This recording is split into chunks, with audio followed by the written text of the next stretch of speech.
As in the other WMD areas, Saddam sought to sustain the requisite knowledge base to restart the program eventually, and to the extent it did not threaten the Iraqi efforts to get out from sanctions, he chose to sustain the inherent capability to produce such weapons as circumstances permitted in the future. Over time, and with the infusion of funding and resources following acceptance of the Oil for Food program, Iraq effectively shortened the time that would be required to reestablish a chemical weapons production capacity. Some of this was a natural collateral benefit of developing an indigenous chemical production infrastructure. By 2003, Iraq would have been able to produce mustard agent in a period of months and nerve agent in less than a year or two. Preservation of Iraq's biological weapons capabilities was simpler than any other WMD area because of the nature of the material. First, the number of experts required is quite small, perhaps a couple dozen. Then, too, the infrastructure to produce agent can be readily assembled from quite simple domestic civilian plants. Moreover, little, if any, activity would be necessary to keep this option on the shelf. Some activity that might have been related to a biological program has been examined closely, including work with a biopesticide, Bacillus thuringiensis. While this work could have been related to advancing Iraqi anthrax knowledge, information is inconclusive. This work could and certainly did sustain the talent needed to restart a potential biological weapons program. However, we can form no absolute conclusion whether this work represented active efforts to develop further anthrax programs. Given the developing infrastructure in Iraq in the late 1990s and early 2000s, such a reconstitution could be accomplished quite quickly. What is clear is that Saddam retained his notions of the use of force, had experience that demonstrated the utility of WMD. He was making progress in eroding sanctions, a lot of progress, and had it not been for the events of 9/11/2001, things would have taken a very different course for the regime. Most senior members of the regime and scientists assumed that the programs would begin in earnest when sanctions ended, and sanctions were eroding. A variety of questions about Iraqi WMD capabilities and intentions remain unanswered, even after the extensive investigation by ISG.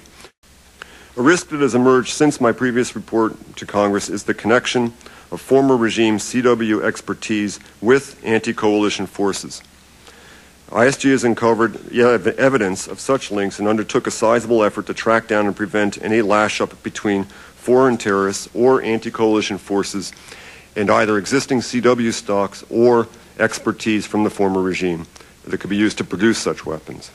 I believe we got ahead of this problem through a series of raids throughout the spring and summer.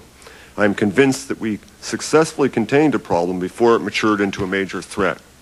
Nevertheless, it points to the problem that the dangerous expertise developed by the previous regime could be transferred to other hands.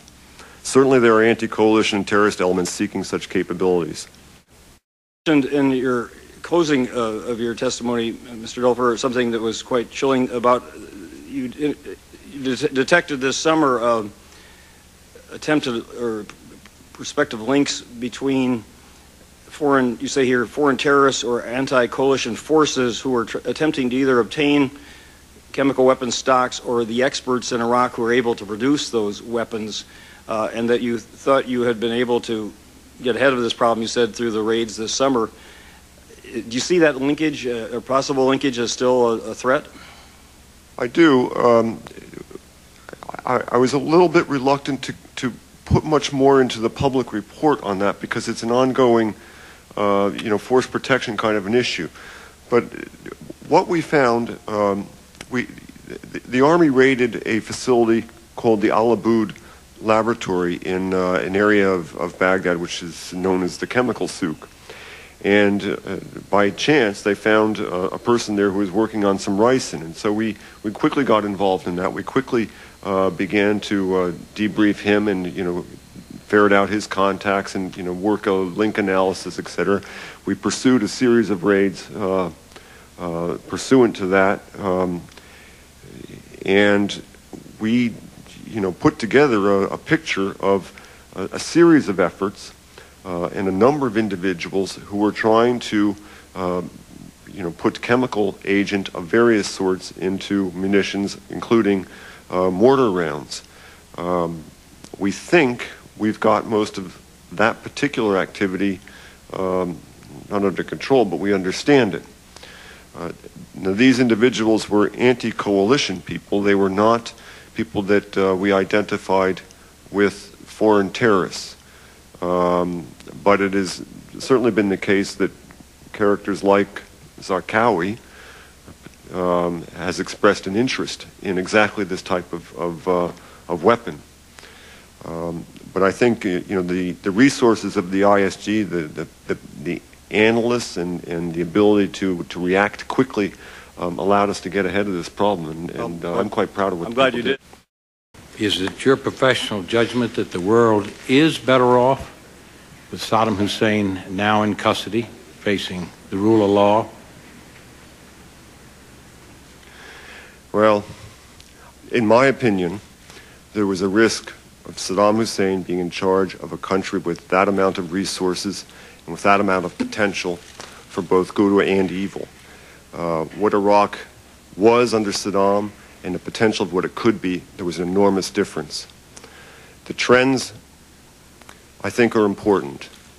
And our analysis in this study was to not look at a single point in time, but to look at dynamics and trends.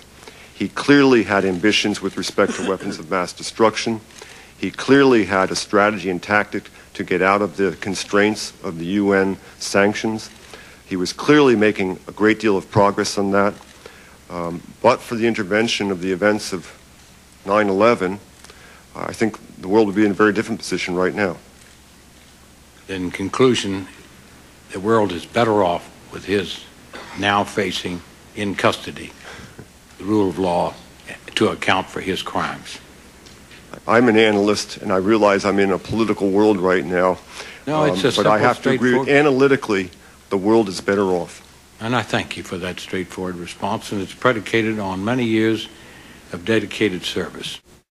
Did you assess how many of the 17 UN resolutions that your facts clearly indicated he was in violation? It wasn't our task explicitly to match up what we found on the ground against what the UN was requiring. Although because of my background, and I certainly had an interest in it, it was quite clear that many of the things that we found were in clear violation of the UN requirements. And you had missiles which exceeded the range. There was a lot of equipment which should have been declared. There were laboratories which should have been declared. In each of the weapons areas, there were materials or things which were, to some extent, in violation of the UN sanctions. So therefore, knowing the history of Saddam Hussein, his use of weapons of mass destruction, he had them in 1991, is there any doubt in your mind that if Saddam Hussein were in power today and there were no restrictions or sanctions placed on him, that he would be attempting to acquire weapons of mass destruction, Mr. Duelfer? To me, I think that's quite clear, but more importantly, it was quite clear to many of the senior advisors around Saddam. He had an exquisite sense of the use of power and influence. To him, it was a continuous spectrum: oil, so military there's no forces. doubt in your mind. He's in power today, the sanctions are gone, he would be pursuing them because that was his history.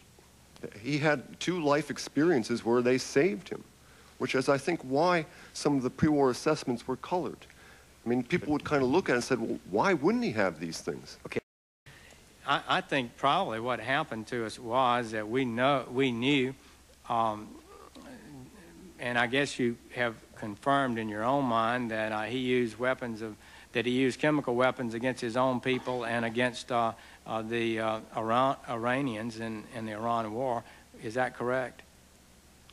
That is correct, yeah. And that you don't deny that he was developing a nuclear weapons program when it was hit by the Israelis a number of years ago. He clearly had a nuclear weapons program and clearly had ambitions in all of these areas. And you believe he still had harbored those desires to achieve in those areas? There's no doubt in my mind.